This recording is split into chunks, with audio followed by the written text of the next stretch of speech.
Frères et sœurs dans la foi, aujourd'hui nous plongeons dans les profondes réflexions du pape Benoît XVI sur les anges, des créatures célestes qui nous accompagnent dans notre chemin terrestre. À travers les paroles du Saint-Père, nous explorons la sacralité et la présence de ces êtres divins dans nos vies. Benoît XVI, avec sa profonde sagesse et sa connaissance théologique, a toujours souligné l'importance des anges dans la vie des croyants. Lors de l'Angélus du 2 octobre 2011, il a partagé avec le monde sa conviction que parler des anges signifie reconnaître que le monde est partout rempli de la présence vivante de Dieu. Cette présence n'est pas seulement une force invisible ou une énergie impalpable, mais elle est incarnée par les anges, qui sont à nos côtés à chaque instant de notre existence.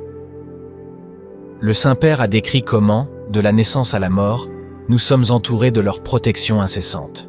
Ces anges, en tant que ministres de la divine sollicitude de Dieu, sont nos gardiens, veillant sur nous et nous protégeant des dangers de la vie. Ils sont également les messagers de Dieu, apportant ses paroles et sa guidance à nous, mortels. Dans le compendium du catéchisme de l'Église catholique, publié pendant son pontificat, les anges sont décrits comme des créatures purement spirituelles qui servent Dieu et sont ses messagers pour le salut de l'humanité. Ce sont des êtres spirituels dotés d'intelligence et de volonté qui contemplent sans cesse Dieu face à face. Cette vision continue de Dieu les rend purs et saints, leur permettant de porter sa lumière dans le monde. Mais que signifie réellement avoir un ange gardien? Benoît XVI, en 1977, a réfléchi sur l'idée de l'ange gardien, soulignant comment cette notion est devenue étrangère aux chrétiens modernes. Cependant, il a exhorté les fidèles à redécouvrir cette ancienne tradition, se souvenant des paroles de l'Ancien Testament qui parlent de l'ange au peuple d'Israël.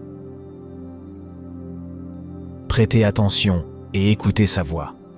Cet appel à l'écoute et à l'attention nous invite à nous accorder avec la présence divine qui nous entoure, reconnaissant les anges comme des manifestations de cette présence. Benoît XVI a également réfléchi sur la nature des anges, soulignant qu'ils sont plus proches de Dieu que nous. Lors d'une célébration épiscopale en 2007, il a parlé de la fête des 3 archanges, Michel, Gabriel et Raphaël, et a rappelé qu'à l'Église antique, les évêques étaient souvent appelés anges de leurs églises. Cette association entre les évêques et les anges souligne la connexion intime entre le ministère de l'évêque et la mission de l'ange. Mais il y a plus, selon les paroles du père Fernando Cardenas, Benoît XVI aurait eu 4 expériences avec son ange gardien. La première expérience remonte à l'enfance de Benoît XVI, lorsqu'il tomba gravement malade de la diphtérie. À un moment où beaucoup craignaient pour sa vie, il se rétablit miraculeusement. Plus tard, il attribua cette guérison à l'intervention de son ange gardien, veillant sur lui et intercédant pour sa santé. La chute dans la citerne. Encore enfant, le futur pape eut une autre rencontre dangereuse. Il tomba dans une citerne d'eau près de sa maison. Malgré le danger, il parvint à en sortir et reconnut l'aide de son ange gardien en cette occasion. Cet épisode montre comment les anges peuvent intervenir dans les moments de danger physique, nous protégeant et nous guidant vers la sécurité. La fuite de la guerre. À la fin de la Seconde Guerre mondiale, lorsque Hitler enrôla tous les jeunes Allemands, le jeune Ratzinger fut envoyé dans une unité anti-aérienne. Cependant, il décida de fuir, mettant sa vie en danger. Lors de sa fuite, il rencontra des soldats et, malgré la gravité de la situation, fut épargné et put rentrer chez lui. Dans ses mémoires, Benoît XVI écrivit qu'il avait eu l'impression qu'un ange le protégeait en ce moment crucial. La chute à Castel Gandolfo. En 2009, pendant son pontificat, Benoît XVI eut un accident en se rendant à Castel Gandolfo. Il tomba et se fractura un poignet.